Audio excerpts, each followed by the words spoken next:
Dans cette vidéo, vous allez découvrir 3 conseils pour apprendre facilement le slice au service.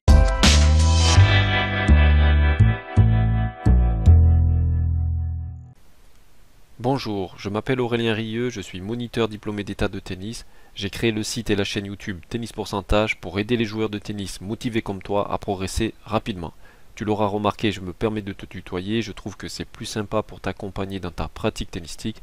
D'ailleurs, pour être sûr de recevoir tous mes conseils, abonne-toi à la chaîne en cliquant sur le bouton en bas à droite de cette vidéo. Aujourd'hui, je vais répondre à 3 questions. Quel est le meilleur service contre un retourneur qui a un très bon coup droit de décalage?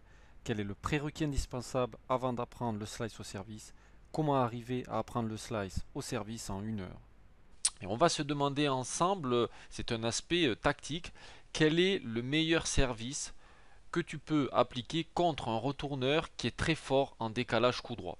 En effet, ce n'est pas rare de rencontrer, si tu pratiques la compétition tout comme moi, des joueurs qui sont beaucoup plus forts en coup droit, et notamment en seconde balle ou même en première, qui vont essayer de décaler pour masquer leur point faible, le revers, et essayer d'exploiter leur point fort en coup droit de décalage.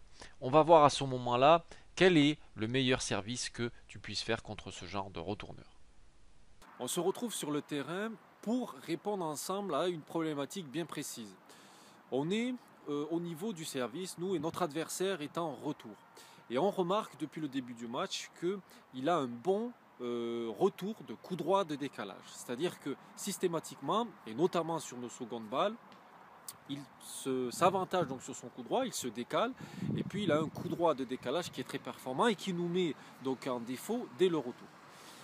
On se met, nous, dans cette problématique, finalement, contre cet adversaire-là, quel est le service le plus adapté? En fait, j'en ai déjà parlé sur mon blog, c'est le principe des forces contraires. Donc, à partir du moment où ton adversaire, en retour, il est très fort en coup droit de décalage, eh bien, nous, il va falloir annuler cet effet, cet avantage. Et le meilleur service que l'on puisse faire sur ce type de joueur-là, c'est tout simplement un service qui va être slicé, donc si on est dans la diagonale des égalités, qui va donc sortir l'excentré. Pourquoi? À partir du moment où tu vas faire un service slicé, automatiquement tu vas annuler le fait que lui il se déplace et qu'il puisse faire son coup droit de décalage. Donc sur une problématique où on était agressé en retour, on est finalement maintenant dans un challenge qui est plus personnel, qui est plus à notre niveau, au niveau du service. C'est comment arriver à servir en slice sur ce type de joueur-là. Alors aujourd'hui, donc la morale de l'histoire et le conseil que je voulais te donner, c'est une astuce plus, on va dire, tactique, mais qui nous ramène sur l'apprentissage technique du slice, à savoir donc comment faire pour maîtriser dans de bonnes conditions le service slicé. Premier conseil aujourd'hui que je voulais te donner, c'est finalement une astuce tactique. C'est que bien souvent, pour annuler une des forces de ton retourneur lorsque tu sers contre lui, et qui a pris l'habitude, tu l'auras remarqué, de faire un coup droit de décalage et de prendre l'ascendant sur l'échange, eh bien c'est de le contrer, d'annuler cet effet en toi faisant un service slicé. Or, bien évidemment, pour pouvoir faire ce service slicé, eh bien il faut que tu puisses maîtriser ce service. Et on va voir, avant même de commencer à essayer de maîtriser ce service, est-ce que tu as le prérequis nécessaire? C'est donc tout naturellement que je vais basculer dans la deuxième partie de cette vidéo et on va voir ensemble quel est ce prérequis donc qui est indispensable pour apprendre le slice au service. C'est important que tu comprennes ça car effectivement si tu es motivé pour apprendre le slice, et d'ailleurs c'est tout aussi valable pour le lift, il faut absolument que tu puisses vérifier ce prérequis. Alors quel est le prérequis indispensable pour arriver à maîtriser correctement le slice? Ce qu'il faut savoir lorsque on va appréhender et apprendre le service, il y a pour moi 9 engrenages essentiels qui sont très importants à maîtriser. Ces 9 engrenages, je vais te les énumérer dans l'ordre. C'est tout d'abord la prise, ensuite c'est les appuis au sol, et puis le lancer de balle, la montée parallèle des bras, la boucle, la projection du coude vers le haut et vers l'avant, l'extension de l'avant-bras. Ensuite, on va terminer avec la pronation, donc c'est le mouvement qui consiste à ramener ramener la paume de la main vers l'extérieur, comme ça.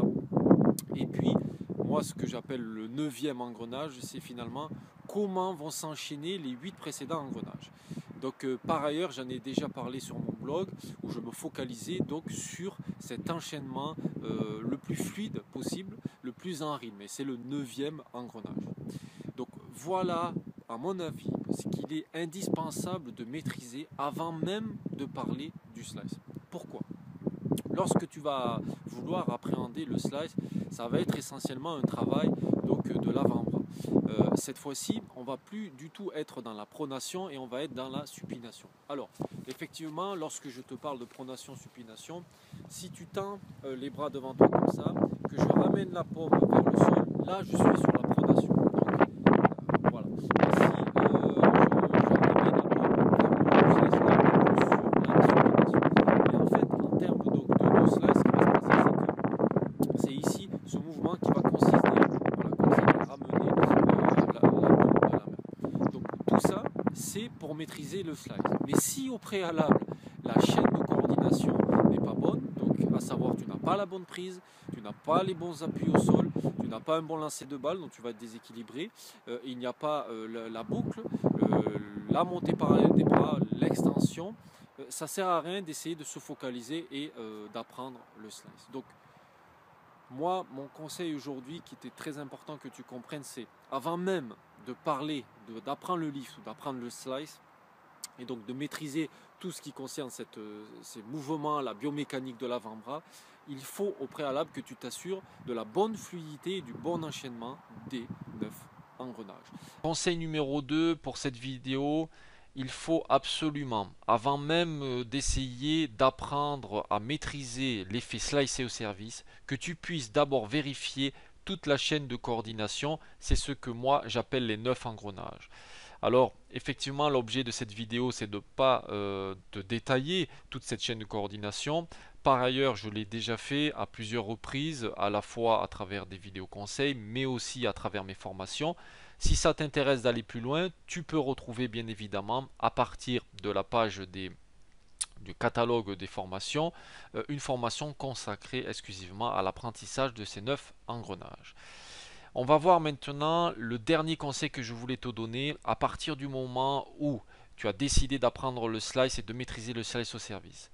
Ensuite, à partir du moment où tu as vérifié toute la chaîne de coordination et que tu es opérationnel, comment faire dans les meilleures dispositions possibles pour être sûr d'arriver à apprendre le slice au service et à le maîtriser de façon la plus naturelle possible et le plus rapidement possible. C'est donc dans la troisième partie de cette vidéo qu'on va voir ensemble comment apprendre le slice au service.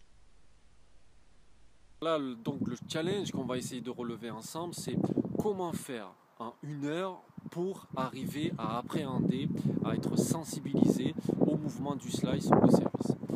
J'ai déjà eu l'occasion d'en faire part de cette méthode-là sur mon blog. Donc si tu me suis depuis le tout début de mon blog, tu as déjà été confronté à cette méthode.